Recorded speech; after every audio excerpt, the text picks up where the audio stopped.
Então, eu queria primeiro agradecer essa oportunidade de estar aqui com vocês e a oportunidade também de conhecer algumas pessoas importantes numa luta que eu estou engajada há muito tempo.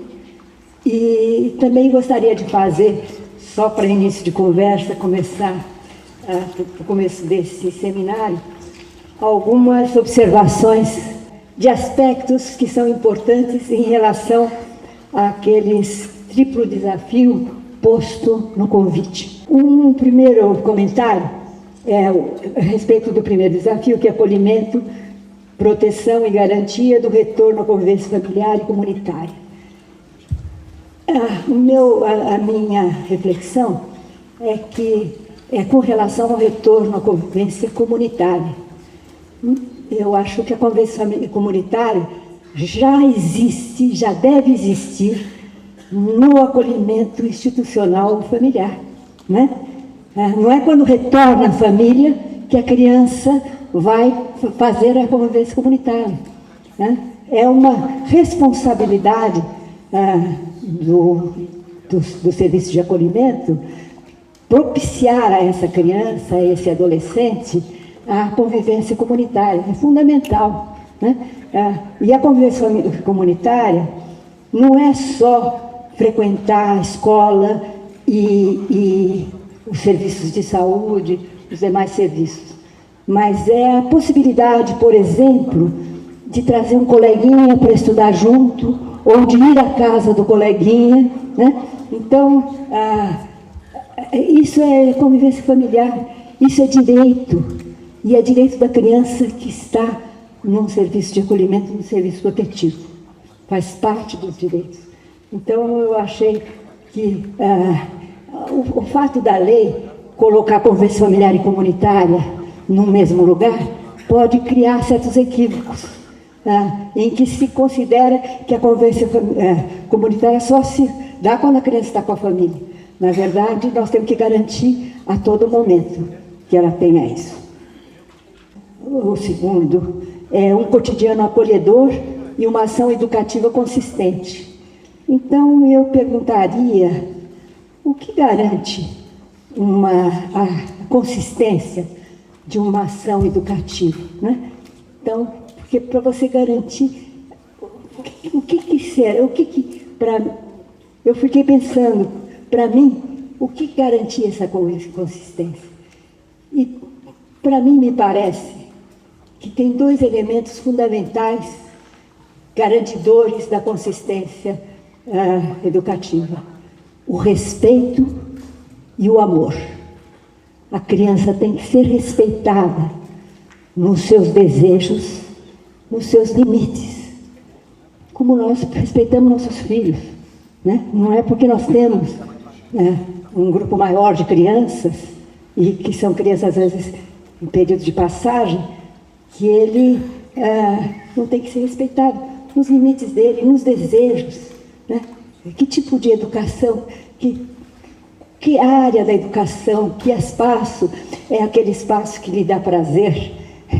Eu tenho eu assisti um documentário do Rubens Alves, né? E o Rubens Alves era uma pessoa muito interessante, muito legal. E ele dizia assim que sem o amor, sem a interrogação, o desejo, é muito difícil o aprendizado, né? Então, como trabalhar isso? Trabalhar o desejo de saber, né? Quem cuida, ele não só tem que cuidar, ele tem que cuidar e amar. Porque quando ele ama, consolida o respeito entre ambos, né? E consolida a confiança da criança em si e no outro, na proposta do outro. Então, achei que valia a pena trazer. São algumas reflexões assim mais...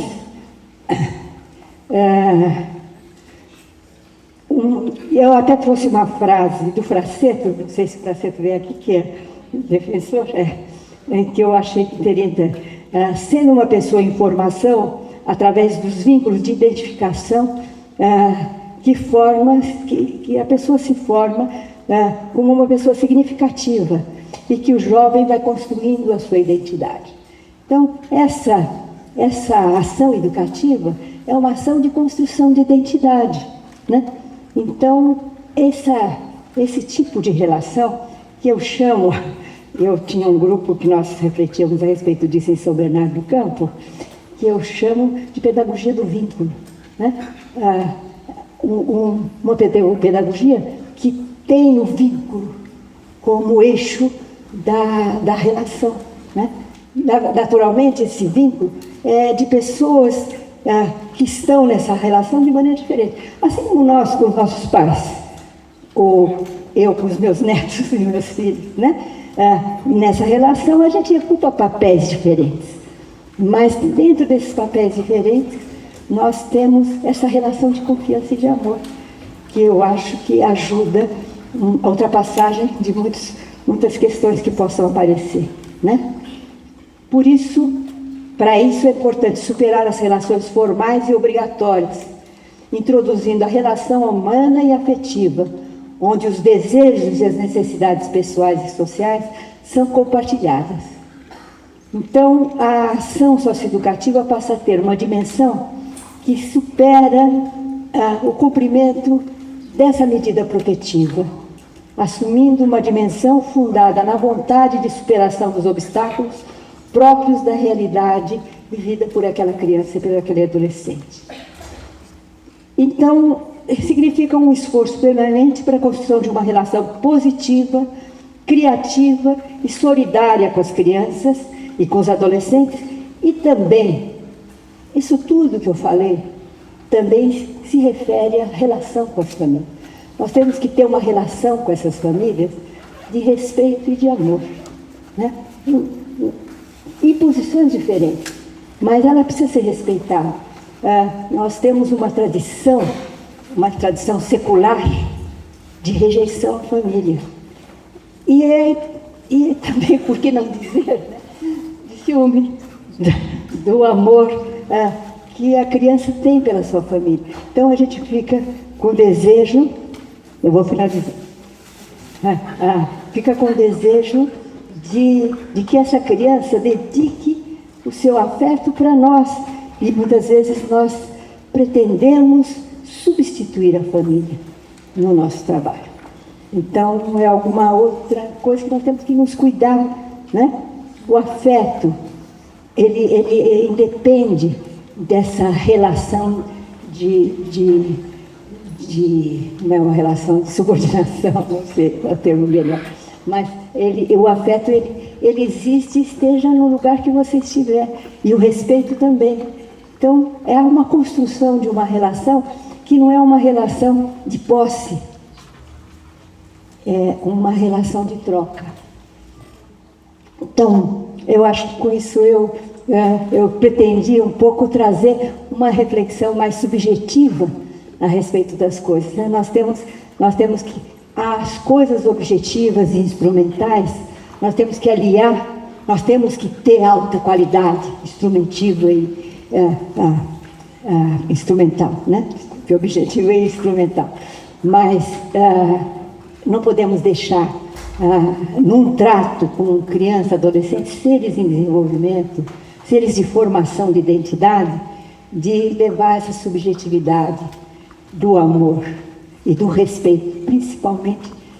O amor traz o respeito, mas às vezes não traz, porque pode trazer o ciúme, né?